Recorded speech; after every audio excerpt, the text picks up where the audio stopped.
mas a tentação que eu busco, isso é muito importante para que você não faça confusão numa tentação,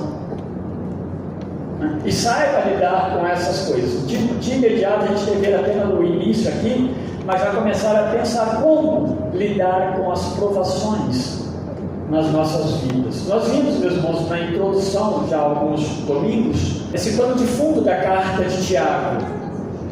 A carta de Tiago a gente viu que foi uma carta que demorou a fazer parte do cânon bíblico.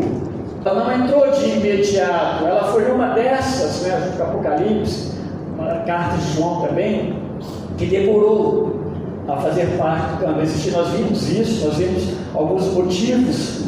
Tiago é esse irmão de Jesus Cristo, não é o Tiago, apóstolo, que escreve. E esse foi um dos motivos, inclusive, da canonicidade demorar, porque uma das coisas que eles colocavam como peso muito grande é que a carta fosse apostólica, ou seja, um apóstolo escreveu. No caso aqui, Tiago não é apóstolo. Todos os indícios apontam para isso, principalmente quando ela foi escrita. Foi bem no começo ali da década de 40, vamos botar na década de 40, do seu começo ao final. Tem alguns escrevem até depois, tá? Mas a maioria entende que foi bem no começo. E bem nesse começo, o Tiago, apóstolo, havia sido assassinado, Herodes havia mandado matá-lo, estava preso. E esse Tiago, então, irmão de Jesus, ele não cria em Jesus. Ele e a família dele, a família toda, tá? João 7,5, está escrito isso aí, você pode conferir. Eles não criam, mas indícios claros de que ele se converteu a Cristo. Primeiro que aparece ele, quando Jesus marca aquele encontro, e ele fala sobre a vinda do Espírito Santo ali no capítulo 1, verso 14. E aí ele está ali também aguardando Jesus, e como igreja, como povo ali, como ajuntamento. E depois, lá em 1 Coríntios capítulo 15, o verso 7, vai falar que Tiago, então, ele presenciou aqueles dias que Jesus, após a ressurreição, ele viu Jesus. Isso que aconteceu, então, fortaleceu a fé de Tiago, irmão de Jesus, em Jesus. Ele não chama Jesus, ali bem no comecinho, de meu irmão. Carta de Tiago ao meu irmão Jesus. Ele não fala assim. Pode perceber que ele usa outra expressão. Ele vai se tornar líder da igreja de Jerusalém e vai tornar também, meu irmão, um crente piedoso. O que é um crente piedoso? Não é um crente bonzinho apenas, é um crente que serve a Deus com integridade. Tiago vai ser crente piedoso, um homem de oração. Ele vai orar muito pelo seu povo, pelos judeus. Ele permanece na Judéia. Alguns poderiam dizer, permanecer na Judéia é tranquilo, ficou em casa. Não, era um dos piores lugares para o cristão ficar naqueles dias, era em Jerusalém. E por causa disso, da sua intercessão, da sua oração, da sua pregação, porque ele era o líder da igreja ali de Jerusalém, a gente vai percebendo isso em Atos, Tiago, ele então começa a ser perseguido, ao ponto deles levarem ele ao pináculo do templo, pedir para ele negar Jesus. Ele não nega e ele é julgado lá de cima. Diz que ele não morre de imediato, mas depois eles finalizam com imagina um taco de beisebol. Não tinha beisebol naquele tempo, muito menos lá no Oriente Médio, alguma coisa desse nível aí, e arremessou em sua cabeça, segundo as histórias, A historiador judeu Flávio Josefo é um dos poucos, que fala dele, e outros, historiadores com viés cristão também falam história de Tiago. Tiago tinha seus joelhos calejados, chamava-se joelho de camelo, por causa das suas contínuas orações a Deus, continuamente orando a Deus intercessoriamente. Por isso, quando o Tiago está falando de boas obras, ele vai falar mais adiante, ele está falando de ação cristã, ele sabe do que ele está falando. Ele está falando com autoridade, e não como alguém que apenas está escrevendo alguma coisa que ele não vive. Então, Tiago é esse homem que serviu a Deus com a sua vida. Ele não estava, meus irmãos, preocupado. Se você perceber a carta, quiser ler ela com entendimento teológico mais profundo, que é bom, Você não vai ver muito isso aqui em Tiago. Tiago não está desenvolvendo temas teológicos, porque não é o que ele pretende.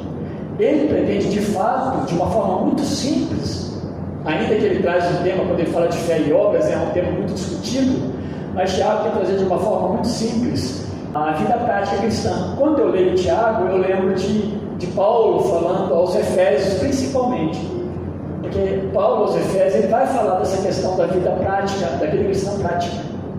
E não, aí a gente vai pensar, eu não quero antecipar, né? Mas a gente vai pensar que fé existe de fato sem vida cristã prática? Que fé existe só no meu oba-oba? Que fé existe só no meu terninho que eu ponho e vou para a igreja? E com a Bíblia, inclusive, debaixo do braço ou o celular no bolso, né? Isso é fé? Tiago vai mostrar essas coisas que parecem simples, mas são profundas na vida, na prática cristã. Tiago olhava então para a igreja cristã, desejando então que ela soubesse lidar com essas divergências que aparecem dentro da igreja, como nós lidamos também, e ela aprendesse a lidar com isso, e através de uma aplicação de fé bem prática. Quanto mais a igreja se instrui, meus irmãos, mais exato nós somos nas nossas decisões, mais correto nós somos, é óbvio.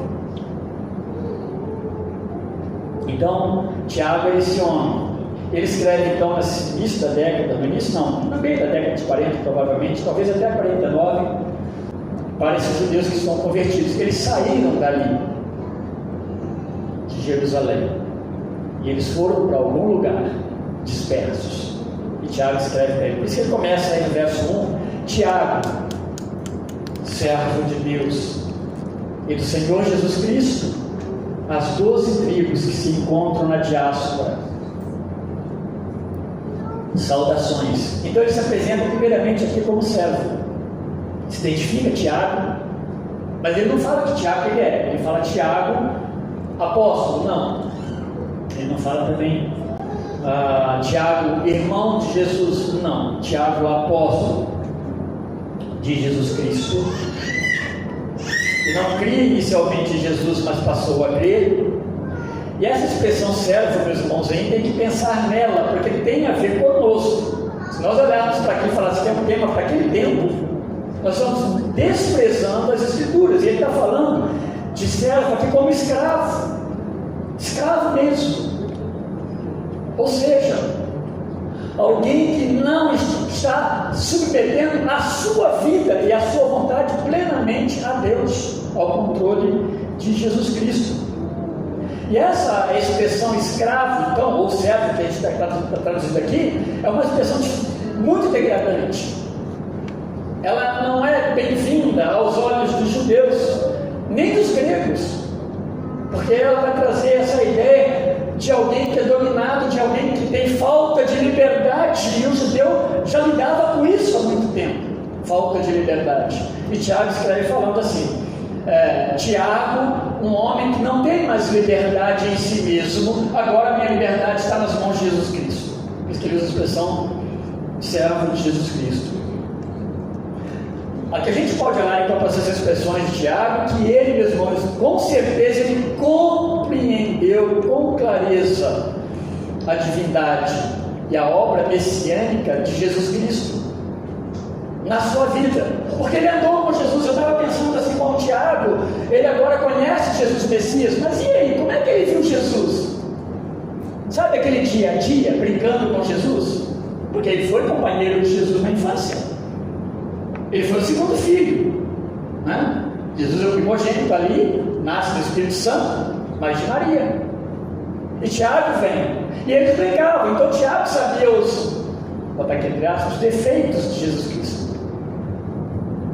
Você quer perguntar meus defeitos, tem que falar com a Valéria, ela precisa ser sincera. Mas ela vai saber. Aí você vai ver que não ali é grande. E Tiago sabia, mas aí eu fico pensando, por que então, em algum momento, ele não escreveu alguma coisa sobre Jesus? Porque de fato Tiago viu Jesus que veio do céu. Jesus não deixou pontas que Tiago pudesse perceber ao longo da sua vida, como um jovem ou um adolescente, que Tiago pudesse apontar e falar: nisso ele falhou. Né? Mas depois que o Espírito Santo veio sobre ele, ali no batismo no Jordão, tudo mudou. Não. Ele sempre foi Jesus. Tá? A gente já tinha visto um pouco sobre por que eles não criam a família na vez passada. E agora não há necessidade de escrever mais, né? E aí, meus irmãos, essa expressão se tornou muito pesada. Tiago, então, se tornou um seguidor de Jesus, como servo. Essa expressão servo também, Paulo vai usar nesse contexto diversas vezes. Tanto que Paulo deixa muito claro, porque Paulo escreve mais. Os escritos de Paulo vai mostrar a Paulo assim: olha, Paulo, servo de Jesus Cristo, sem vontade própria mais.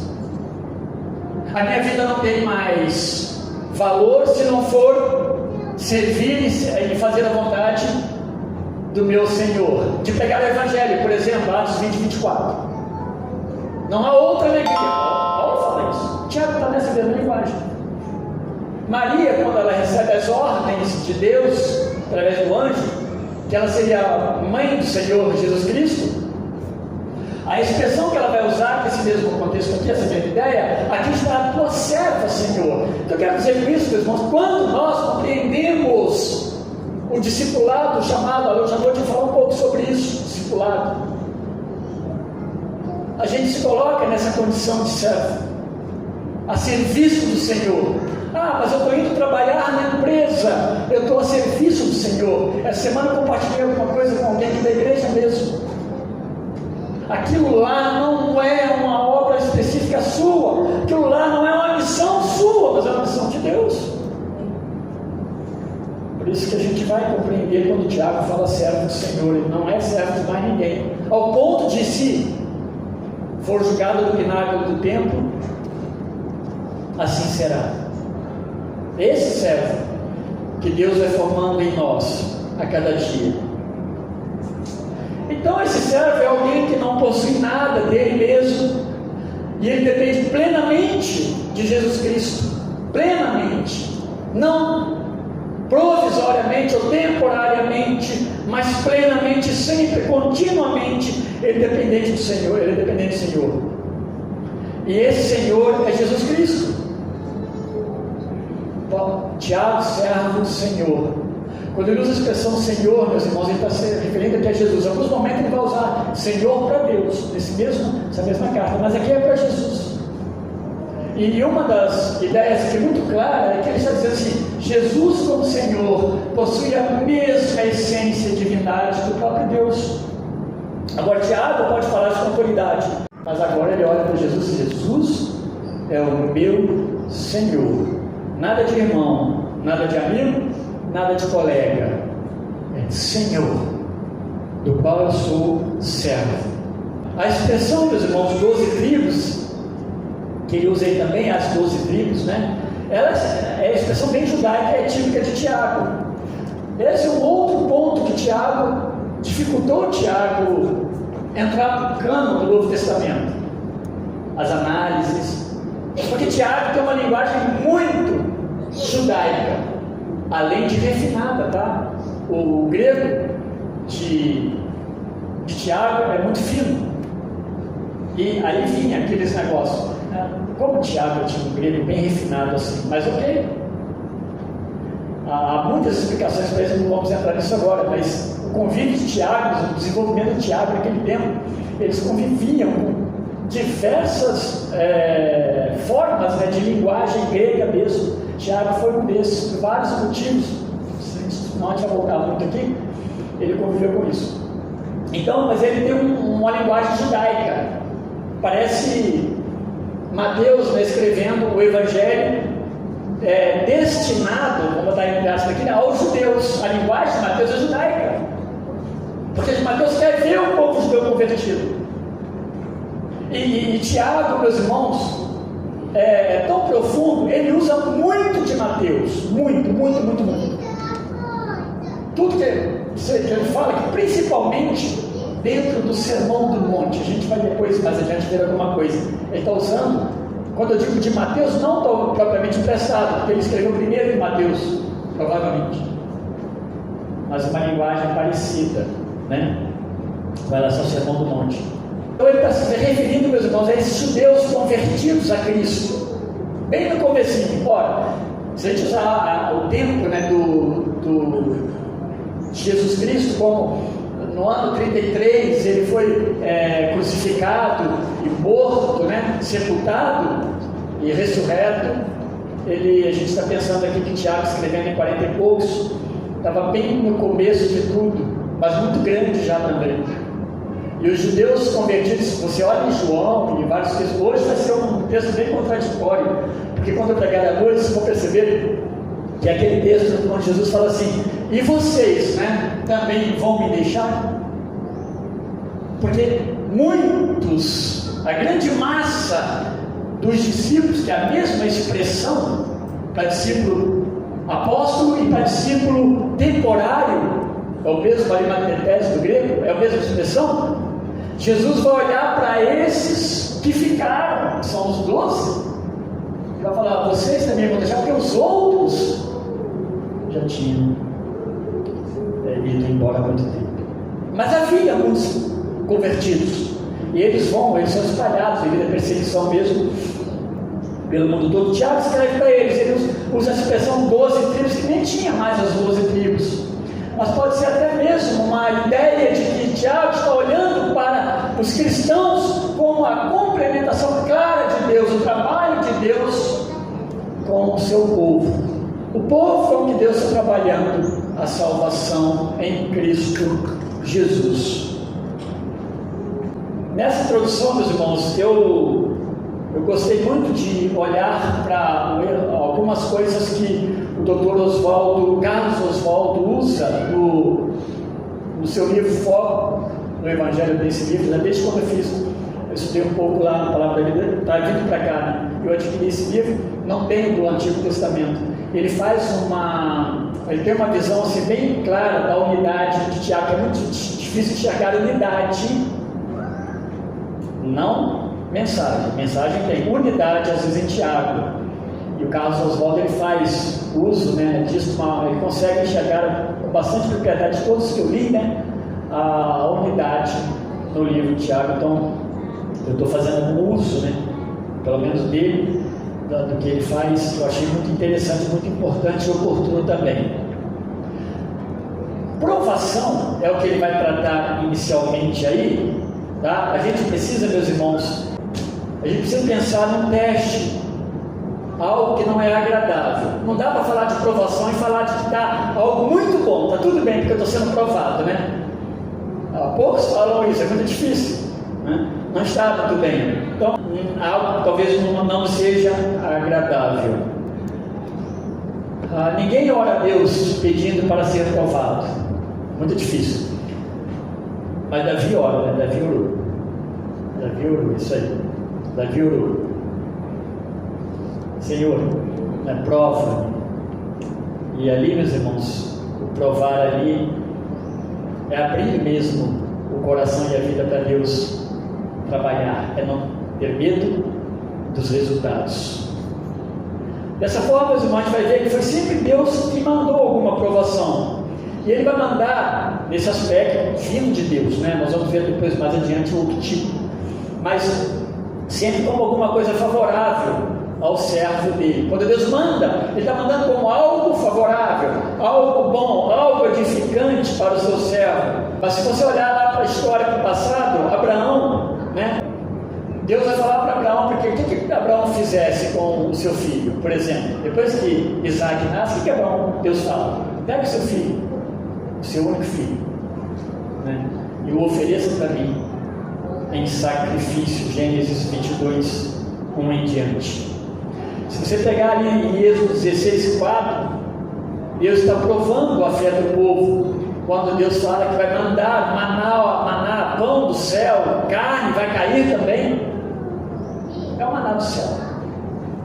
E Deus usa a expressão lá: eu quero prová-los, se de fato eles vão me obedecer, em ouvir e ir lá. Olha a oferta de Deus, de ir lá buscar o maná e entender que é uma providência do céu. Aqui Tiago trata da provação, meus irmãos, enviada por parte de Deus, e como nós devemos lidar então com essa provação. Diferentemente da provação que nós vamos enxergar mais adiante como tentação. A gente vai ver no verso 13 a 15, não hoje. E como você responde adequadamente à provação, ou às provações? A primeira parte aí dos versos 2 a 4, Tiago vai responder alguma coisa para nós. E a gente não pode olhar para esse texto e ignorar, né? Falar, isso é para Tiago, é para eles. Não se aplica a nós, pelo contrário. Ele diz assim: meus irmãos, tenho por motivo de grande alegria o fato de passarem por várias provações. Olha que coisa. Sabendo que a aprovação da fé que vocês têm produz perseverança. Ora, a perseverança deve ter ação completa, para que vocês sejam perfeitos e íntegros, sem que lhes falte nada. Então, uma das formas é nós nos alegrando diante dos resultados planejados por Deus nesse momento, ou na nossa vida, né? Nos momentos da aprovação. Ela vai produzir maturidade, vai produzir em você perseverança. Nós queremos nos livrar das provações, é natureza. Nós queremos que ela acabe rápido. Nós muitas vezes não suportamos, nós achamos que Deus, então, Ele não está lidando comigo, porque a provação está continuando. Sabe lá até quando? A Tiago está falando que tem que ser recebido com alegria por nós. Esse alvo inicial, para quem Tiago está escrevendo, é para pessoas que estão sofrendo. Judeus da dispersão, sofrem perseguição que tipo? Eles foram expulsos das suas casas, eles teve perda pessoal, perda de posses, coisas que eles tinham, eles sofriam explorações, obviamente agora onde eles estavam. Eles eram pessoas levadas a tribunais, eles eram difamados, justamente até por serem cristãos. Isso nos lembra um pouco da forma como o próprio Pedro escreve. Pedro escreve bem parecido, tempos depois, 20 anos depois, para os dispersos de algum lugar. Pedro escreve para essas pessoas que estão sofrendo. E sofrendo parece que é um sofrimento que ele não foi resolvido naquela geração. Resolvido pelo menos no aspecto prático, físico.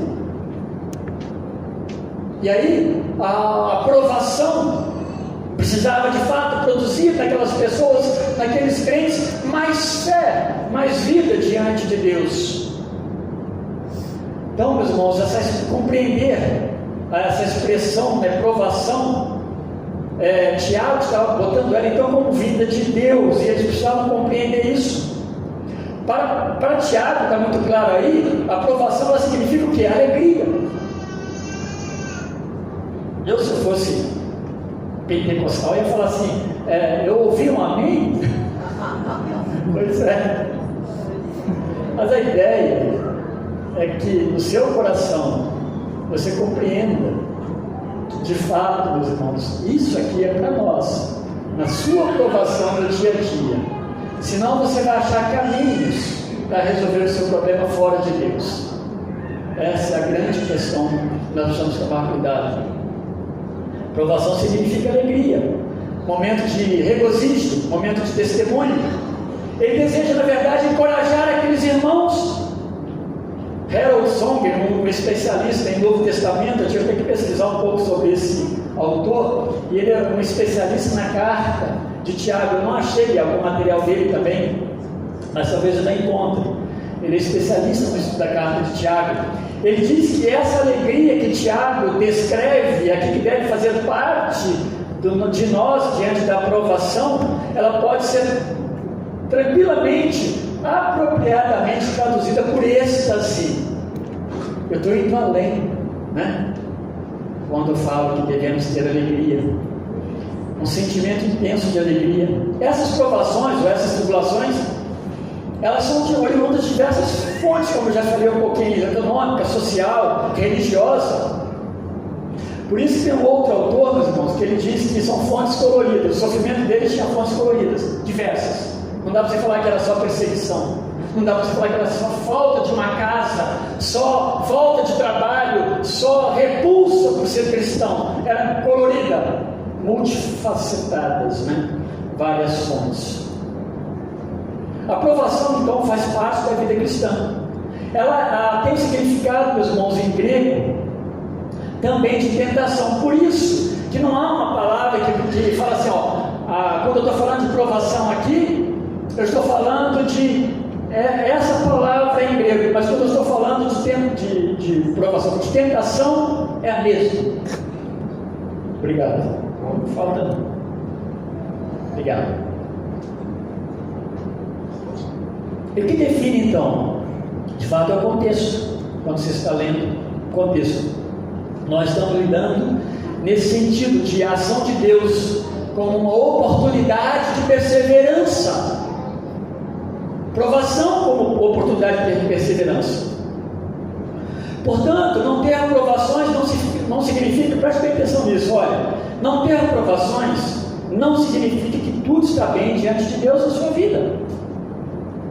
Porque muitas vezes é muito fácil olhar para alguém e falar assim, poxa, eu queria ser como tal, fulano de tal, que não tem aprovação. Quem somos nós para ver que fulano não tem aprovação? Né? Como vocês imaginam que é a vida do irmão tal, do irmão, do outro irmão, do pastor? Então, meus irmãos, o tempo todo. Mas não ter aprovação não significa que as coisas estão bem diante de Deus. Da mesma forma, ter provação não indica que Deus se esqueceu de mim ou de você. E aí vem esse contexto aqui de Tiago, que é o contexto de que nos ensina a lidar com a provação, glorificando a Deus, crescendo diante de Deus, pela obra de Deus. De uma forma histórica, os servos de Deus, tanto aqui na Bíblia, que a gente pode perceber, quanto na própria história do cristianismo, eles sofreram duras provações, meus irmãos. Leiam as biografias. Ontem eu me deleitei, foi muito pouco tempo, o pastor Abimael falando sobre Richard Baxter. Ele podia estar falando de um personagem da Bíblia, ele estava falando de um homem cristão. Meus irmãos, como aquele homem sofreu? Ele já tinha uma doença que acompanhava ele. Ele escreveu aos 40 anos, ele escreveu um livro. Vários, né? Ele escreveu. Eu tenho o Pastor Aprovado, é um dos que eu tenho. E ele escreveu com uma certa pressa, porque ele via que a morte dele, talvez ele passasse os 45, ele viveu até 70 e poucos anos, né? Que ele falou ontem. Isso eu não sabia. Então, meus irmãos, a provação acompanha a vida dos servos de Deus. Abraão, meus irmãos, além do sacrifício a Isaac, que ele é chamado, a gente sabe que Abraão ele aguardou muitas décadas para que Deus cumprisse a promessa da vinda de Isaac, para que Sara engravidasse e desse à luz ao filho da promessa. Ele esperou. Vai falar que isso não é aprovação? Para um judeu independente, se Deus até tivesse falado com ele como promessa, o próprio fato de Deus desejar ter um filho para dar utilidade no mundo oriental, isso era muito forte. Mas agora havia a promessa de Deus que não se cumpria. E como lidar com isso ao longo do tempo? E a minha fé, ao mesmo tempo, no Deus que me prometeu, mas que passou 10, passou 20, 25 anos, e nada. E aí vai acontecer. Há quanto tempo está disposto a lidar com isso diante de Deus? Isaac, ele orou por uma esposa por muito tempo. Quando Rebeca chega, ele está orando. Coisa maravilhosa. Aí exemplo, meninos, meninas, vocês estão colocando o joelho em terra para pedir a Deus um namorado, ou vocês estão buscando fora do contexto de Deus? Vocês estão buscando um namorado, uma namorada longe de Deus, pelos seus próprios dedos, seus próprios olhos? Não façam isso. Então, se você quer um exemplo, tem vários. Mas o exemplo de Isaac, o exemplo do próprio Jacó posteriormente, é um exemplo que você deve ouvir. Porque o sofrimento que advém de uma busca e uma escolha errada, meus irmãos, é incomparável. Incomparável quando a gente vai atrás de alguém que ama a Deus e tem os mesmos pensamentos e ideais. Depois, meus irmãos, ele vai orar mais 20 anos por um filho, porque por natureza e com certeza a ação de Deus, Rebeca também era estéril. Mais 20 anos orando ali. Talvez o joelho dele fosse como o de Tiago, joelho cascudo por orar. Tiago aqui ele vai tratar, obviamente, provação dentro de um aspecto de injustiça e perseguição, que a gente vê pelo contexto, não propriamente de aguardar uma promessa de Deus que vai se cumprir ainda no seu tempo, mas são provações também o que Abraão e que Isaac passou. Agora, meus irmãos, lembre-se que nós nunca estamos sozinhos nas provações. Deus está cuidando de cada um de nós. Paulo, ele diz lá em 1 Coríntios 10:13, não sobreveio a vocês, a expressão que usa naquela tradução, tentação ou provação, que não fosse como os homens. E Deus é fiel, Ele não permitirá que vocês sejam tentados ou provados além do que vocês possam suportar. Isso é maravilhoso. Mas quando forem tentados ou provados, Ele lhes providenciará um escape para que possam suportar. Está de acordo? É isso. E o que Paulo está falando também é que nós não entremos no desespero e achemos a nossa saída, que normalmente não vai ser a boa saída para nós.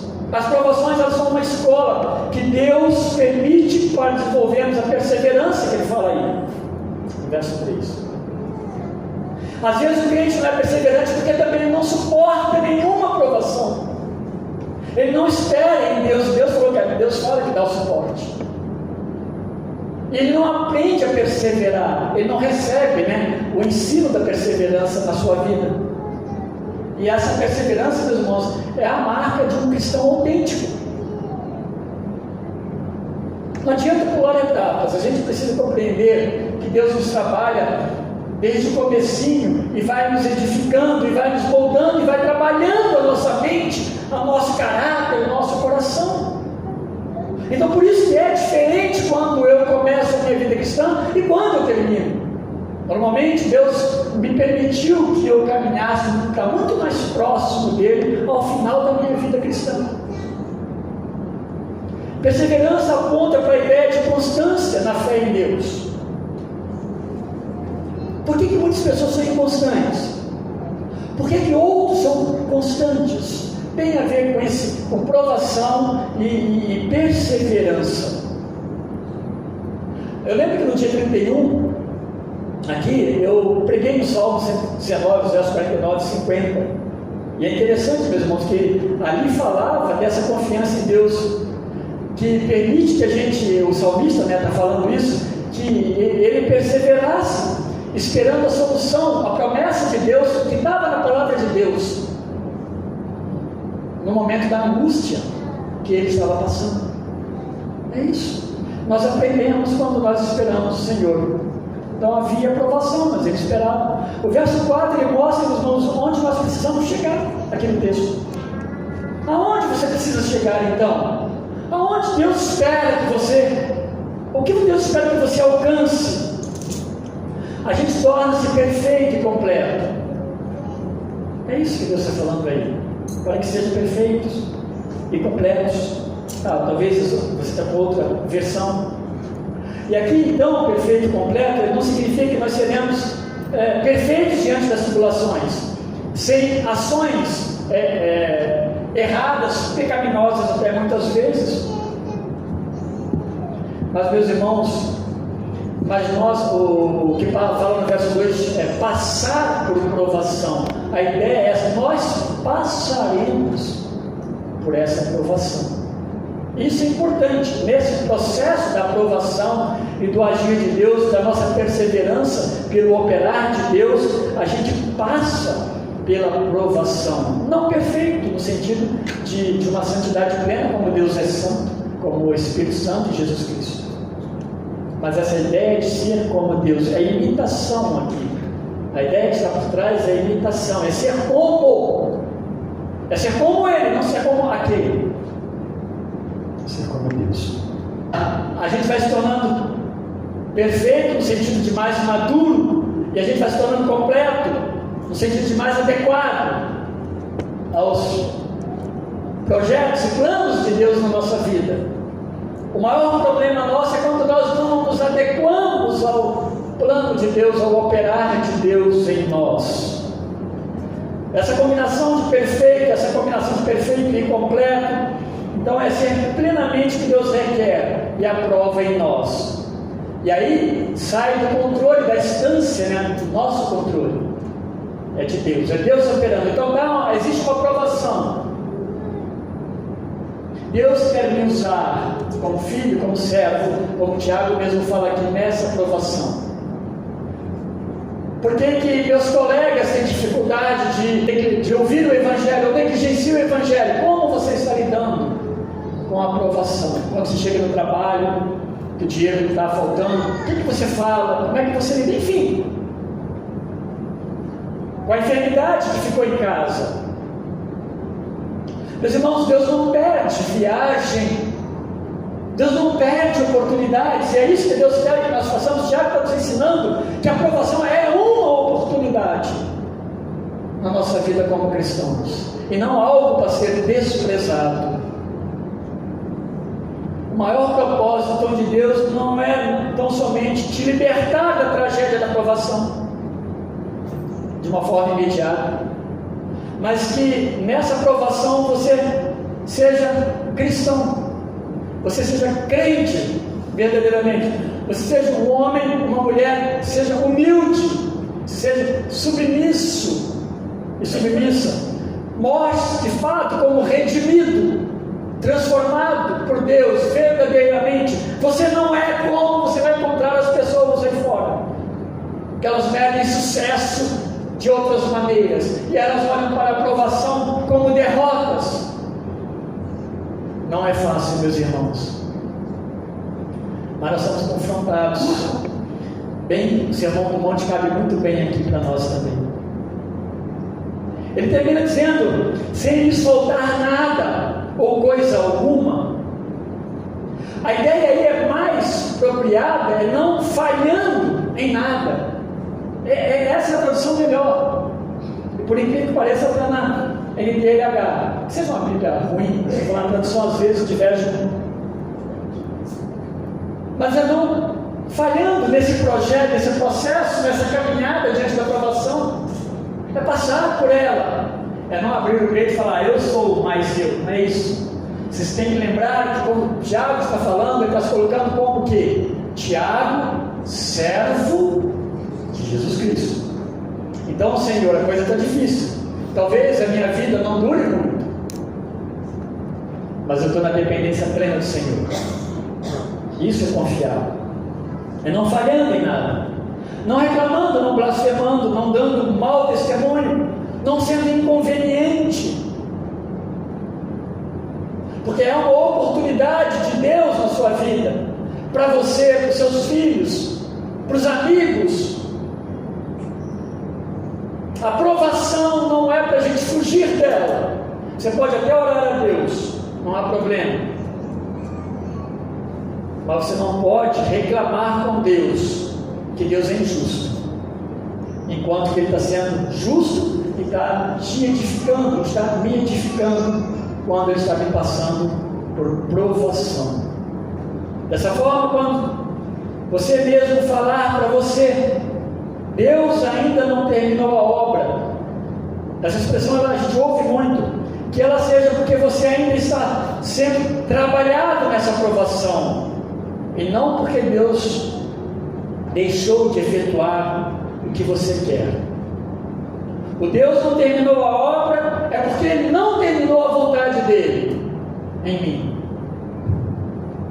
mais do que o que eu quero. E aí, meus irmãos, os poetas, teólogos do passado vão falar muito disso, né?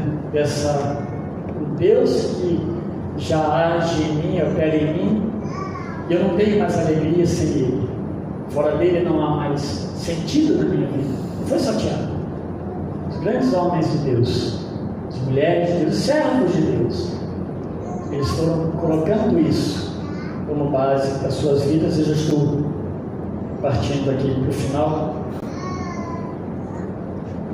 E aí o propósito, então, meus irmãos, é de perseverança. Aqui é de perseverança e junto com a perseverança, devoção contínua. Devoção contínua a Deus. Assim que podemos destacar aqui, pensando nesse contexto todo, como servo ou como escravo, se você quiser pensar nessa palavra, ela é mais apropriada até, por causa do senhorio de Jesus Cristo que nos salvou, nós passamos por provações nos nossos dias, no nosso mundo. E quem não passa? Recebendo-a sempre com alegria, porque sabemos que Deus nessas provações cumprirá os seus propósitos em nós. Ele está trabalhando na nossa vida. Esse passar pela provação de uma forma perseverante aponta para a nossa fé em Deus. Nós cremos em Deus, nós confiamos.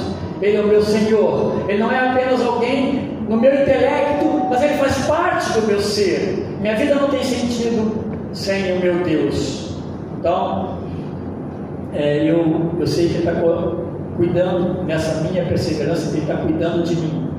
Então, há uma fé. Eu não estou sendo movido pelas circunstâncias.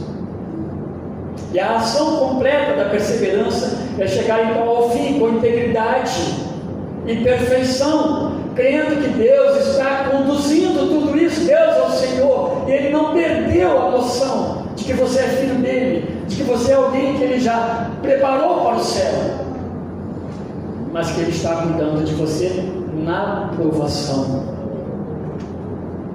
Provação então nunca será uma derrota para aqueles que vivem como verdadeiros servos de Deus, que compreendem o Evangelho e o trabalho cristão. O próprio Jesus, devido à nossa nova vida como cristãos, né, que nós somos, Ele nos ordena caminhar 2 milhas. Por isso que eu falei de Mateus. Caminha 2 milhas, quem te manda caminhar uma, dobra, dá outra face para quem bater numa delas, dá outra também. Ame e faça bem aos seus inimigos. Nós estamos lidando com isso nas quintas. Ore pelos seus perseguidores. Ele diz lá em Mateus 12, aliás, Mateus 5,12, que grande é o vosso galardão nos céus, não aqui na terra. Eu termino então com palavras de Joseph Kelly. Ele é citado por Spurgeon. Ele diz assim: o ouro puro não teme a fornalha nem fogo. Então, vai ligando isso aí, tá? O ouro puro não teme a fornalha nem fogo, nem a análise ou a pedra de toque. A pedra de toque é aquela que você pega o ouro e esfrega para ver se é ouro mesmo. O ouro puro não tem essa pedra. Assim como o ouro denso, ele não tem medo da balança. Aquele que é peso será peso, independentemente da frequência com que for pesado. Aquele que é ouro será ouro, independente da frequência com que for provado. E quanto mais frequentemente for provado, ou mais puro ele será. Finalizando, o que ele é, ele será. E será ainda melhor do que é. Ninguém muda o ouro depois da provação. Ele melhora e ele continua sendo ouro melhor. Esse, meus irmãos, é o nosso viver. O viver vitorioso, ele passa pelo processo da aprovação, normalmente. Deus nos abençoe.